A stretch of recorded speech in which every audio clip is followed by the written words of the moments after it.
Joining me now is Harriet Festing. She is the Executive Director of Anthropocene Alliance. And Harriet, thank you for joining me. Thank you. I appreciate the invitation. Absolutely. Let's start by talking about your recent work as written up in the Surging Waters Report. Right. So thank you. So let me just tell you a little bit about Anthropocene Alliance. We are a nonprofit based in Florida, and we help people harmed by climate change and environmental abuse. And we do that largely through our network, which is called Higher Ground, which has become the largest flood survivor network in the country. So we work with 45 flood survivor advocacy groups in 22 US states. What's kind of particularly interesting about them is that around half of them are low wealth, African American, Latino, maybe Native American, often impacted by a broad range of environmental injustices.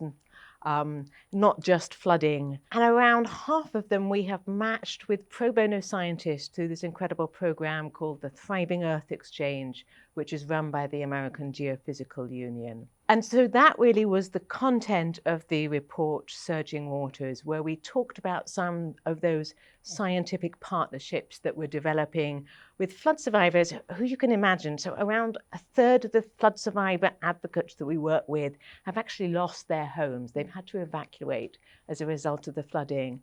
They're in horrific circumstances, often with no solution to the flooding that they are facing, and with new development occurring on top of that, climate change. And they're fighting these battles without the scientific knowledge that cities, that politicians have access to. And so we're giving these residents access to science so that they can go in and start to argue for the kind of solutions that they need. And those are the kind of, we describe some of these case studies. Absolutely. All right, let's talk about your presenting and the topic, Science as a Weapon in the Battle Against Environmental Injustice. Expand on that. Okay.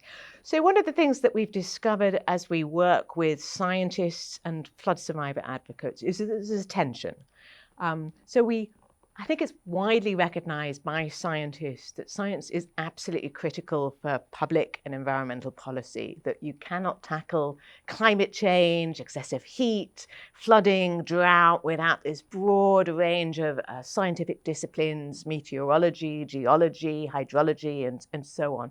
So that's well recognized. The tension comes with recognizing that public and scientific policy, public policy and social policy, i.e. politics, is also critical and in fact inextricably linked with science.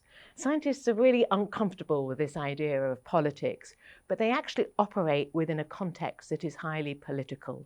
And really that's what I'm trying to do. I'm trying to get them to realize that this system, that this context that exists, and that they need to embrace that and recognize it. All right. Well, Harriet Festing, thank you so much. Appreciate your time. Thank you. Thanks.